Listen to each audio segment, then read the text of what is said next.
Hello everyone, welcome back to my channel. आज की class में हम करने वाले हैं class 10th English first flight book की poem fog written by Carl Sandburg. तो पोएम बहुत ही शॉर्ट पोएम है और पूरी आपकी बुक में जितनी भी पोएम्स है सबसे छोटी पोएम आपको यही मिलेगी एंड बहुत इजी एंड सिंपल पोएम है। तो चलिए फटाफट से स्टार्ट करते हैं। फॉग हेडिंग तो आप समझ ही गए हैं, फॉग मतलब धुंध, ठीक है। एंड फॉग आपको अक्सर सर्दियों में देखने को मिलती है, राइट। तो है क्या इस पोएम में? This is a short poem describing nature's act in a very beautiful manner. Okay, nature का, क्योंकि फॉग जो है नेचर का एक्शन है, राइट। तो नेचर के एक्ट को डिस्क्राइब किया गया है in a very beautiful manner. Okay, तो चलिए स्टार्ट करते हैं, पोएम पढ़ लेते हैं सबसे पहले। The fog comes on little cat feet, it sits looking over harbour and city on silent haunches and then moves on. बस this is your poem. Okay, कितनी सिंपल है। तो देखिए फर्स्ट टू लाइंस क्या कह रही हैं। The fog comes on a little cat feet. Okay, तो यहाँ पर फॉग को पोएट ने किसके साथ कंपेयर कर दिया गया है? कैट के साथ, ठीक है। तो यहाँ पर पोएटिक डिवाइसेस भी हम साथ के साथ करते रहेंगे। फॉग को यहाँ पर कंपेयर किया गया है कैट के साथ विदाउट यूजिंग वर्ड लाइक और एज। ओके, तो fog is generally seen in the winter season which is approaching towards the city and the harbour in a silent manner just like a cat. तो बस first two lines में यही poet बताने की कोशिश कर रहे हैं कि फॉग जो है वो अक्सर विंटर सीजन में हमें सर्दियों के मौसम में देखने को मिलती है, जो कि अप्रोच कर रही है, मतलब आ रही है कहाँ पर? टुवर्ड्स द सिटी, शहर and harbour. Okay, in a very silent manner, ठीक है। साइलेंट मैनर में आ रही है जस्ट लाइक अ कैट। जैसे कैट आती है ना, कैट के अराइवल को कोई नोटिस नहीं कर पाता क्योंकि उसके जो पॉज होते हैं, ठीक है, वो बड़ी कुशनी होते हैं, राइट। कुशंस होते हैं उसके पैर के नीचे कि उसकी जो मूवमेंट है उसको आप तो नोटिस नहीं कर पाते, ठीक है। तो सेम मैनर में जो फॉग है वो अप्रोच करती है। ओके, अब वो आने के बाद क्या करती है? It sits looking over harbour and city on silent haunches. तो यहाँ पर इट किसके लिए बोला गया है? फॉग के लिए बोला गया है, ठीक है। कि अब नेक्स्ट थ्री लाइंस में क्या डिस्क्राइब किया गया है कि the fog then rests over the city and the harbour, ठीक है। अब वो थोड़ी देर के लिए, क्योंकि अब फॉग आ गई है तो थोड़ी देर के लिए रहती है ना, ठीक है। रेस्ट करेगी कहाँ पर? सिटी और हार्बर के ऊपर, ठीक है। And covers them and it appears as if it is sitting by folding its legs and looking around just like cat does, ठीक है। अब इस एक्शन को भी फॉग के किसके साथ कंपेयर किया गया है? कैट के एक्शन के साथ कंपेयर किया गया है कि फॉग आती है, पूरी सिटी और हार्बर को कवर कर लेती है और ऐसा लगता है मानो जिस तरीके से कैट बैठती है ना अपने हॉन्चेस के ऊपर। Haunches is actually the back fleshy part जिसके ऊपर हम बैठते हैं, ठीक है। तो जिस तरीके से कैट बैठती है अपने लेग्स को फोल्ड करके, in the same manner fog is sitting और आसपास जो है सब देख रही है। Okay, and then moves on.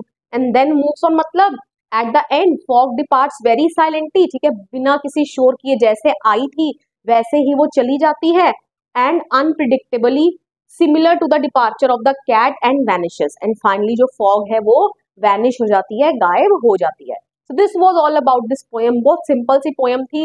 Poetic devices और आगे कर लेते हैं। राइम स्कीम, कोई राइम स्कीम पर्टिकुलर फॉलो नहीं हो रही है, फ्री वर्ड्स में पोएम लिखी गई है।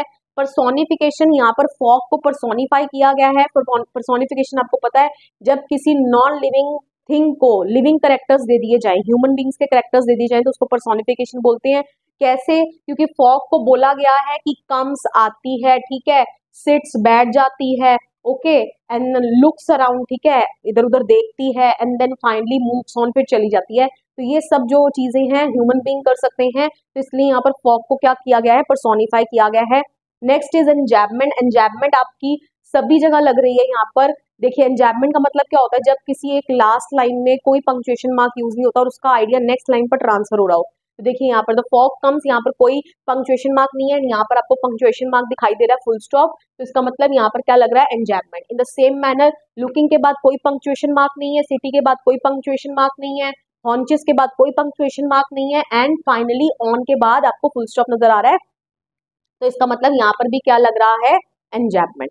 ओके, चलिए अब फटाफट से देख लेते हैं इसके क्वेश्चन आंसर्स, देन डिस्कस करेंगे इसकी थीम एंड मॉरल। तो फर्स्ट क्वेश्चन आपकी बुक में है, what does Sandburg think the fog is like? Fog किसकी तरह है? आपने सिंपल लिख देना है, fog is like a cat. Okay, how does a fog come? Fog कैसे आती है? Obviously fog come silently like a cat on its small feet. Okay, cat की तरह आती है। What does it in the third line refer to? It किसको refer कर रहा है? ये तो मैंने आपको ऑलरेडी बता दिया था, किसको रेफर कर रहा है? फॉग को रेफर कर रहा है. And in the fourth question, does the poet actually say that the fog is like a cat? Find three things that tell us that the fog is like a cat. ठीक है, तो poet ने तो actually खुद कहीं नहीं कहा कि फॉग जो है इज लाइक अ कैट. ठीक है, पोएट ने यहाँ पर फॉग के लिए मेटाफोर यूज किया है एंड उसका कंपैरिजन कैट के साथ किया है. तो यही यहाँ पर लिखा है, the poet compares a fog to a cat using a metaphor. Okay, but he does not say that fog is like a cat. Okay, like a cat कह देता तो सिमिली हो जाता. ओके, बट सिमिली यूज नहीं करा है, metaphor use किया है. There are 3 ways to know that fog is similar to a cat, और वो 3 तरीके कौन से हैं? It arrive silently like a cat, आप आगे ऐड कर दीजिएगा. It looks over the harbour and city like a cat. ठीक है, कवर कर लेती है एंड फिर बैठकर देखती है आसपास जैसे कैट करती है. Okay, it sits on silent haunches just like cat does, और बैठकर आसपास देखती है. So all these 3 actions of fog are compared to cat.